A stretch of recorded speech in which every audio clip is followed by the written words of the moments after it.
तर पसीने से हुआ है जो वो गेसुए सियाह, नापने जाएंगे अशाक भी काला पानी। अस्सलाम वालेकुम नाजरीन, लॉ एंड लॉयर्स में मैं हूं चौधरी जावेद और आप देख रहे हैं ज़िगज़ैग न्यूज़। नाजरीन, उर्दू ज़बान में बाज़ मुकामात के नाम इस कदर रच बस गए हैं कि हर बंदा इनसे मानूस नज़र आता है। ऐसा ही एक नाम काला पानी है।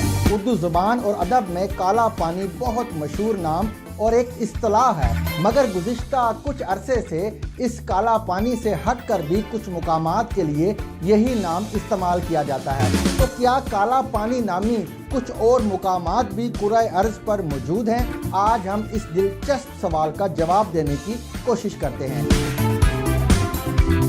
खित्ता हिंद की आज़ादी की हिस्ट्री में काला पानी की बड़ी अहमियत है। फरंगे आसिया के मुताबिक बहर हिंद में वाक़या जज़ायर अंडमान और वहाँ कायम किए जाने वाले कैद खाने और जेल को उस दौर में काला पानी कहकर पुकारा जाता है, जब फरंगियों ने आज़ादी के मतवालों को उनके चाहने वालों से अलग करके इस जगह कैद करने का सिलसिला शुरू किया था। उस ज़माने में जब किसी को आज़ादी मांगने के जुर्म में कैद सुनाई जाती थी तो कहा जाता था कि फला को अबूर दरियाए शूर की सज़ा दी गई है।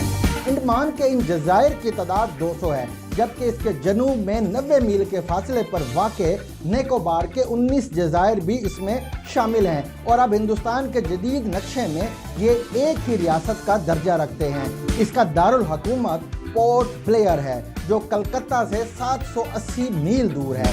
इन जज़ायर को काला पानी का नाम इसलिए दिया गया था क्योंकि यहाँ सियाह कीचड़ से भरी दलदल, बिच्छू के बराबर मच्छर, खतरनाक सांप, अजदहे, छिपकलियाँ और बेशुमार दीगर मोहलिक हशरातुल अर्ज़ की मौजूदगी किसी भी कैदी की ज़िंदगी लम्हों में ख़त्म करने के लिए काफ़ी थी। 1857 की जंग आज़ादी में अंग्रेज़ के ख़िलाफ़ फतवा देने, उसकी तायीद करने और इस मार्के में किसी न किसी शक्ल में शामिल होने या सरपरस्ती करने की पादाश में काला पानी या काले पानी भेजे जाने वाले उलमाए कराम में अल्लामा मुफ्ती मोहम्मद फजल हक खैराबादी सरे फहरिस्त थे। जंग आज़ादी में जब जर्नैल बख्त खान की सरकर्दगी में आर्जी तौर पर बहादुर शाह जफ़र की बादशाही बहाल की तो ऐसे में बादशाह ने एक मजलिस तश्कील दी जिसमें बख्त खान के साथ साथ अल्लामा फजल हक भी शामिल थे, जिन्होंने ईस्ट इंडिया कंपनी की लूली लंगड़ी बादशाहत की बजाय बाकायदा हुकूमत के लिए एक दस्तूरी निज़ाम मुरतब करके आखिरी ताजदार के हजूर पेश किया था। अल्लामा फजल हक को माफ़ी के ऐलान के बावजूद उनके घर से भूखा प्यासा गिरफ्तार करके काला पानी भेज दिया गया था। उन्होंने कैदोबंद की सोबतों में भी अपना इल्मी काम जारी रखा था और जब एक मुद्दत के बाद उनके फर्जंद अल्लामा अब्दुल हक खैराबादी उनकी रिहाई का परवाना लेकर अंडमान पहुंचे तो देखा हजरत साहब का जनाजा जा रहा था। काला पानी को बतौर कैद खाना इस्तेमाल करने का सिलसिला तो जंग आज़ादी के अख्तिताम से शुरू हो गया था, मगर वहाँ बाकायदा कोठरियों पर मुश्तमिल एक कैद खाने या जेल की तामीर उन्हीं कैदियों से बिगाड़ लेते हुए 1896 में शुरू कराई गई, जो 10 साल बाद 1906 में मुकम्मल हुई। इस कैद खाने की तामीर के लिए बर्मा से ईंटें मंगवाई गई थी। एक दूसरे से अलग थलग बनाई जाने वाली इन कोठरियों पर मुश्तमिल कैद खाने को सेलुलर जेल का नाम दिया गया था। खानदान मुगलिया से ताल्लुक़ रखने वाले अफराद की कसीर तादाद जो इस मार्के में गिरफ्तार हुई और हर वो शख्स जिस पर यह शुबा था कि ये शरीक जुर्म है को काला पानी भेजा गया था।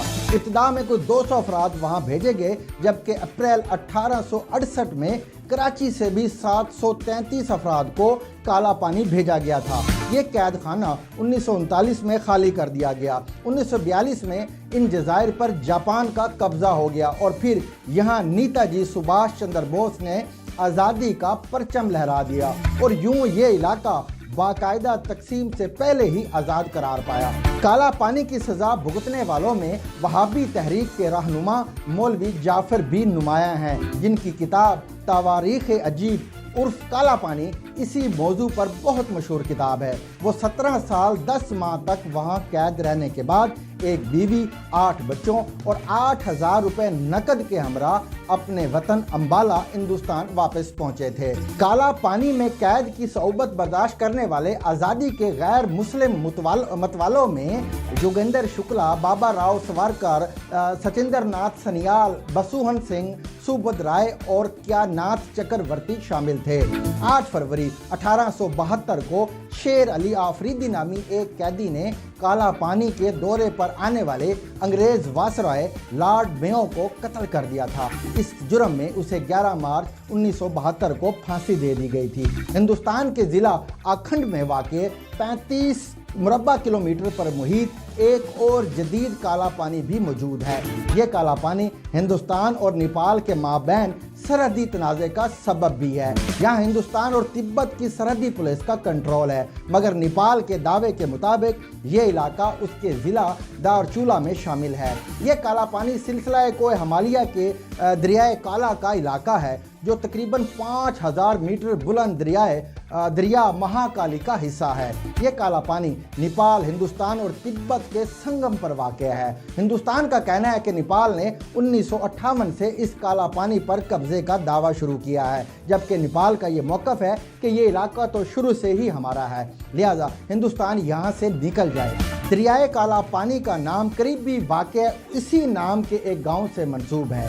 एक काला पानी पाकिस्तान में भी है। गिलगित बल्तिस्तान के इलाके देवसाई में बहने वाले एक दरिया का नाम छोटा पानी और दूसरे का बड़ा पानी है।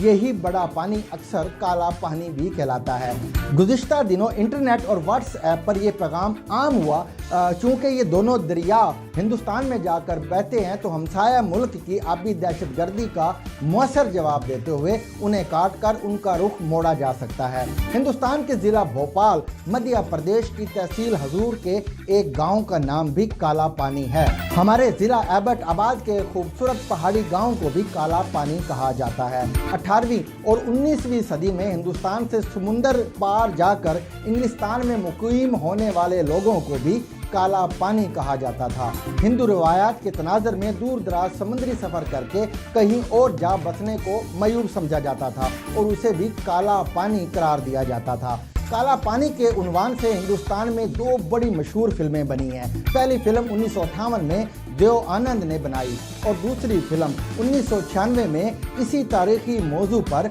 मलयालम ज़बान में बनाई गई। फिर उसका उर्दू ज़ुबान में सजाए काला पानी तर्जुमा करके नुमाइश के लिए पेश की गई। नाज़रीन, आज के लिए बस इतना ही। इंशाल्लाह नए मौजू में दोबारा हाज़िर खिदमत होंगे। तब तक के लिए खुदा हाफ़िज़।